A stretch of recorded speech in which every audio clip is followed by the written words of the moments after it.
Selanjutnya kita akan membahas tentang reproduksi fungi. Reproduksi fungi ini terbagi menjadi dua, yaitu reproduksi seksual dan juga reproduksi aseksual. Yang pertama, kita akan membahas tentang reproduksi fungi yang seksual. Jadi reproduksi seksual pada fungi dikenal sebagai reproduksi generatif yang melibatkan beberapa tahap penting yang dimulai dengan kontak antara dua hifa atau sel yang memiliki perbedaan jenis. Proses ini dimulai dengan pembentukan gametangium, yaitu struktur yang menghasilkan gamet. Nah, ketika dua hifa yang berbeda jenis bertemu, mereka akan melakukan kontak dan menyatukan gametangium yang memungkinkan terjadinya plasmogami, karyogami, dan juga meiosis. Lalu, yang kedua ada reproduksi aseksual. Reproduksi aseksual pada jamur terdiri tanpa peleburan sel, berlangsung cepat dan menghasilkan keturunan yang identik. Nah, proses ini dapat dilakukan dengan membelah diri atau membentuk kuncup seperti yang terjadi pada jamur uniseluler, contohnya ragi. Selain itu, jamur juga dapat berkembang biak melalui fragmentasi hifa, yaitu ketika bagian hifa terputus dan tumbuh menjadi individu yang baru. Nah, apa itu spora? Spora adalah alat utama jamur untuk berkembang biak, menyebar, dan bertahan hidup baik secara seksual maupun aseksual. Pada reproduksi aseksual, spora terbentuk lewat pembelahan mitosis dan disebut mitospora. Contohnya itu seperti sporangiosspora, conidiospora, chlamydospora, fragmentasi hifa. Itu bisa disebut sebagai bentuk aseksual meskipun tanpa spora.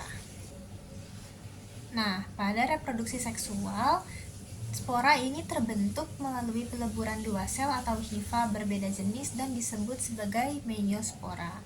Nah, sporangiosspora.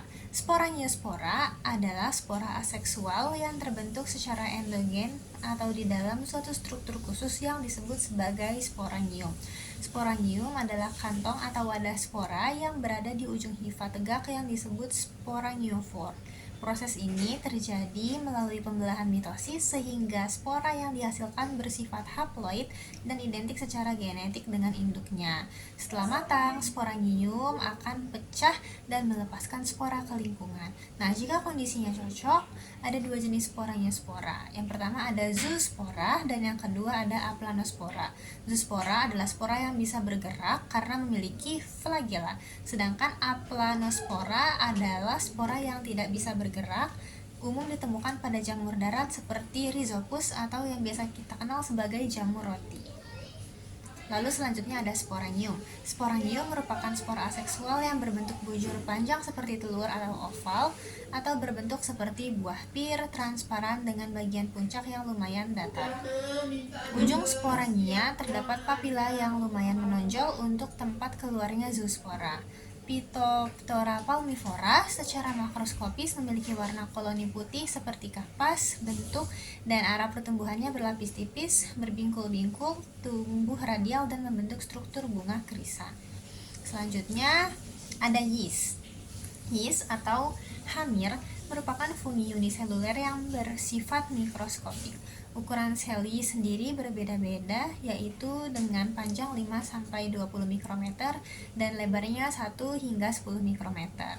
Proses berkembang biak yeast ini yang pertama yaitu pembentukan tonjolan atau tunas.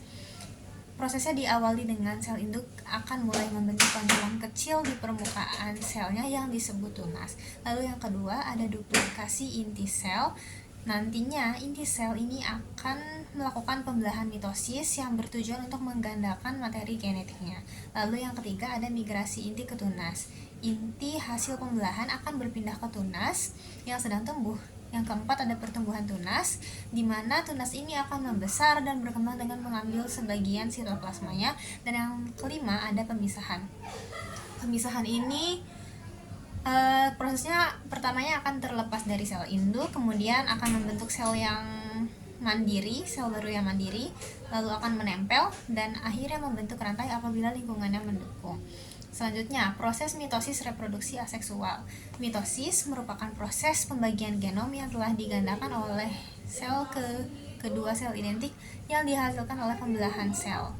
Proses pembelahan mitosis ini terbagi menjadi 4, di mana yang tahap pertama adalah profase.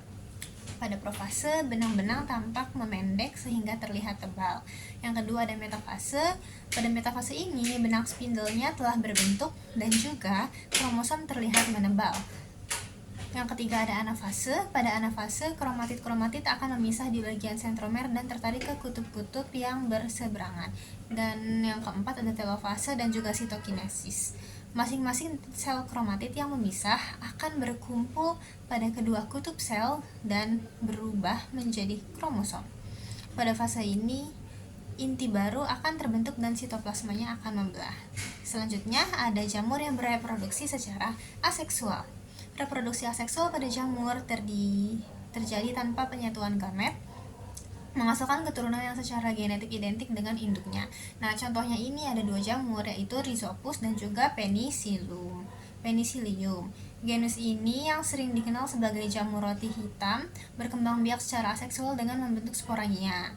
Lalu Rhizopus ini di dalam sporangium terbentuk banyak spora aseksual yang disebut sporangiospora. Lalu kalau jamur Penicillium ini genusnya terkenal karena perannya dalam produksi antibiotik, khususnya penisilin. Jamur ini berkembang biak secara aseksual melalui conidogenesis. Selanjutnya, kita ada kelebihan reproduksi aseksual bagi jamur. Reproduksi aseksual memberikan beberapa keuntungan bagi jamur dalam berbagai konteks ekologi seperti kolonisasinya yang cepat. Karena reproduksi aseksual tidak memerlukan pasangan, jamur dapat dengan cepat mengkolonisasi. Lalu yang kedua ada keseragaman genetik, di mana spora aseksual secara genetik identik dengan induk, memastikan penyebaran sifat-sifat genetik yang teradaptasi dengan baik. Yang ketiga ada efisiensi di lingkungan yang stabil. Di lingkungan dengan kondisi yang tetap, reproduksi aseksual adalah cara yang efisien untuk mempertahankan jumlah populasi. Selanjutnya kita ada hubungan reproduksi aseksual dengan lingkungan. Strategi reproduksi jamur sangat dipengaruhi oleh kondisi lingkungan mereka, di mana reproduksi aseksual sangat menguntungkan di lingkungan yang stabil dan kaya sumber daya. Selain itu, penyebaran spora aseksual memungkinkan jamur untuk menyebar ke area yang luas, memfasilitasi kolonisasi lingkungan baru. Selanjutnya, ada peran reproduksi aseksual dalam penyebaran. Yang pertama, produksi spora. Fungi dapat menghasilkan spora aseksual dengan jumlah yang sangat banyak dalam waktu yang relatif singkat. Spora ini ringan dan mudah tersebar oleh angin, air, ataupun hewan. Lalu, tidak memerlukan pasangan. Maksudnya apa? Maksudnya hanya membutuhkan satu individu atau induk saja, sehingga dapat terjadi kapan saja tanpa perlu mencari pasangan. Yang ketiga, penyebarannya cepat dan juga luas. Spora aseksual yang dihasilkan mudah menyebar ke berbagai tempat sehingga membantu fungi mencapai berbagai area dengan mudah dan efisien. Lalu, reproduksi seksual. Reproduksi seksual adalah proses pembentukan keturunan baru melalui penggabungan dua inti haploid yang berasal dari individu fungi yang berbeda secara genetik yang melibatkan tahapan plasmogami, karyogami, dan juga meiosis. Proses peleburan inti haploid atau karyogami prosesnya, tahap pertama, dua inti haploid berada dalam satu sel tetapi masih terpisah membentuk fase dikaryotik. Dan yang kedua, ketika kondisi lingkungan mendukung dan jamur mulai membentuk struktur reproduksi seksual, kedua intinya mulai bergerak mendekat. Dan yang ketiga, membran inti dari kedua inti haploid mulai melebur, dimulai dari peleburan lapisan luar membran inti disusun oleh peleburan lapisan dalam. Yang keempat, setelah membran inti melebur, materi genetik dari kedua inti bercampur membentuk satu inti diploid. Dan yang kelima, inti diploid ini akan segera masuk ke tahap meiosis yang akan menghasilkan spora haploid baru. Jika pembelahan meiosis pada inti diploid, prosesnya yaitu yang pertama, inti diploid atau 2N yang terbentuk dari karyogami segera mengalami meiosis. Yang kedua, meiosis menghasilkan 4 inti haploid dari satu inti diploid. Yang ketiga, inti-inti haploid ini kemudian berkembang menjadi spora atau gamet baru. Dan yang keempat, proses ini memastikan siklus hidup jamur tetap dominan haploid. Lalu kita ada jamur yang bereproduksi secara seksual. Yang pertama ada ascospor. Ascospor ini adalah spora seksual yang dihasilkan oleh jamur Ascomycetes seperti Saccharomyces, Penicillium, dan juga Aspergillus. Dan yang kedua ada Basidiospora. Basidiospora adalah spora seksual yang dihasilkan oleh jamur Basidiomycetes seperti jamur kayu, tiram, dan juga merang. Fungsi spora seksual dalam menentukan hubungan filogenetik jamur berperan penting dalam proses reproduksi seksual yang melibatkan peleburan dua inti haploid menjadi satu inti diploid melalui proses kariogami, diikuti dengan pembelahan meiosis untuk menghasilkan spora haploid. Namun, selain fungsinya dalam reproduksi, spora seksual juga memiliki peranan krusial dalam penentuan hubungan filogenetik jamur.